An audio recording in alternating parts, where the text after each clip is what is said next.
Un chapitre de la Bible. Deuxième livre des Chroniques. Chapitre 1.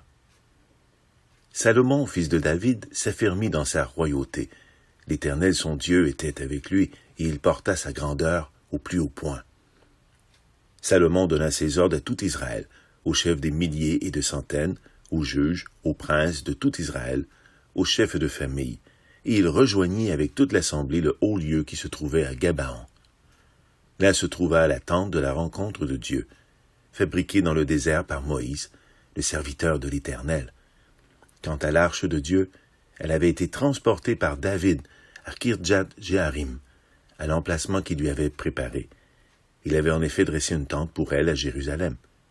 Là se trouva aussi, devant le tabernacle de l'Éternel, l'autel de bronze qu'avait fabriqué Betsaléel, fils d'Uri et petit-fils de Hur.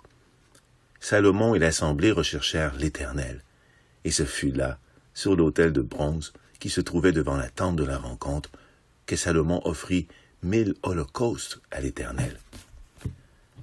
Pendant la nuit, Dieu apparut à Salomon et lui dit, « Demande-moi ce que tu veux que je te donne. » Salomon répondit à Dieu, « Tu as traité avec une grande bonté mon père David, et tu m'as établi roi à sa place. Maintenant, Éternel Dieu, tiens la promesse que tu as faite à mon père David, puisque tu m'as établi roi sur un peuple aussi nombreux que la poussière de la terre.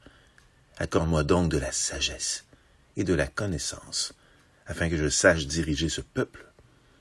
En effet, qui pourrait juger ton peuple, ce peuple si grand? » Dieu dit à Salomon, « Puisque c'est cela qui est dans ton cœur, puisque tu ne réclames ni richesse, ni bien, ni gloire, ni la mort de tes ennemis, ni même une longue vie, mais que tu demandes pour toi de la sagesse et de la connaissance, afin de juger mon peuple, sur lequel je t'ai établi roi, la sagesse et la connaissance te sont accordées.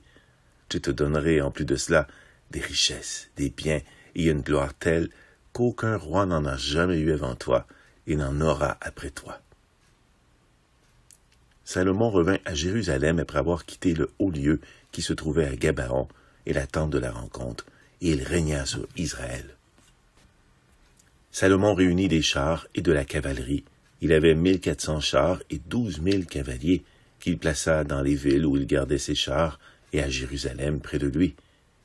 Le roi rendit l'argent et l'or aussi communs à Jérusalem que les pierres, et les cèdres aussi communs que les sycomores qui poussent dans les plaines. C'était en Égypte que Salomon achetait ses chevaux. Une caravane de marchands du roi allait les chercher par groupe à un prix fixe. Il fallait 600 pièces d'argent pour faire venir un char d'Égypte, et 150 pièces pour un cheval. Il en ramenait de même avec eux pour tous les rois des Hittites et pour les rois de Syrie. Salomon ordonna que l'on construise un temple pour l'Éternel et un palais pour lui-même.